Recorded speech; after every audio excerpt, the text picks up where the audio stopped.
ఇందులో కూడా మళ్ళా ఏ కులం మీద ఎంత పడ్డది అప్పు, ఏ కులం మీద ఎంత పడ్డది ఇప్పటిదాకా ముదిరాజులో చూసిరు కదా.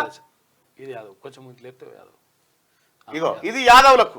యాదవ సోదరులారా, మీరు సెకండ్ లార్జెస్ట్ పాపులేషన్ అని చూపించారు ఇక్కడ. ఇక్కడ క్యాస్ట్ యాదవ బీసీడీ ఎన్ని ఇండ్లు ఉన్నాయి మీ రాష్ట్రంలో అంటే యాదవుల ఇండ్లు 5,68,351 ఇండ్లు ఉన్నాయి యాదవులై. అంటే ఇప్పుడు ఓన్లీ ఇప్పుడు ఇంట్లో గొల్లలే వస్తారు, ఇంకా కుర్మలు కూడా వాళ్ళు గారు, ఇంకా కుర్మలు వేరు, మళ్ళీ కుర్మల్ది సపరేట్ చెప్తా. పాపులేషన్ ఎంత చూపించిరయ్యా సమగ్ర కుటుంబ సర్వే, ఈ గవర్నమెంట్ లెక్కలే మనవి గానే కాదు ఇవి. పాపులేషన్ ఎంత 19,77,365 మంది ఉన్నారు యాదవులు అని చెప్పి లెక్క తీసింది కేసీఆర్ సర్కార్. ఇక్కడ పర్సెంట్ ఆఫ్ పాపులేషన్ ఎంత, మొత్తం పాపులేషన్ ఎంత పర్సెంట్ ఉన్నారు, 5.60% ఉన్నారని చెప్పి చూపించారు ఇక్కడ.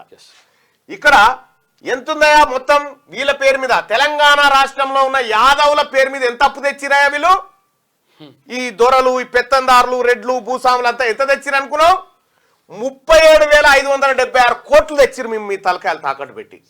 ఓన్లీ యాదవుల పేరు, యాదవుల తలకాయలు కుదబెట్టి యాదవుల పేరు మీద ఉంది ఇప్పుడు అప్పు చేసి 37,576 కోట్ల రూపాయలు ఓన్లీ యాదవుల తలకాయలు కుదబెట్టి తెచ్చిరు. మరి పోనీ యాదవులకు ఎంత ఇచ్చిరు? 37,000 కోట్ల రూపాయలు యాదవుల పేరు మీద అప్పు తెచ్చిరు. యాదవులకు ఎంత ఇచ్చిరు? మరి 552 కోట్లు ఇచ్చిరు. 552 కోట్లు అంటే 37,000 కోట్ల రూపాయలు మీ సొమ్మేవడో తిన్నాడు. మీ సొమ్మేటో పోయింది 37,500 కోట్ల రూపాయలు. యాదవుల సొమ్మేవడో ఎత్తుకొని పోయిండు. 37,000 కోట్ల అంటే జరని పైసలేనా? జరని పైసలా యాదవ సోదరులారా? ఇక్కడ 552 కోట్లు మీకు బిచ్చం యాదగిరి గుట్ట కాడ మెట్ల మీద బిచ్చపోడు కూడా తీసుకోడు. ఈ లెక్కను కలుసుకుంటూ పోతే ఎంత దుర్మార్గం చూడ్రి. ఇది యాదవుల లెక్క.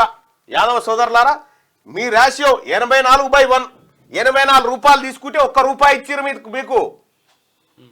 84 రూపాయలు మిగతా ఎత్తుకపోయి మీకు 1 రూపాయి ఇచ్చిరు అన్నట్టు. 84 రూపాయల ఖర్చు, 1 రూపాయి 1% ఆదాయం అంటారు.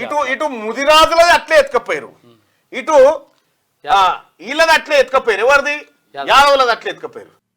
లైక్ చేయండి,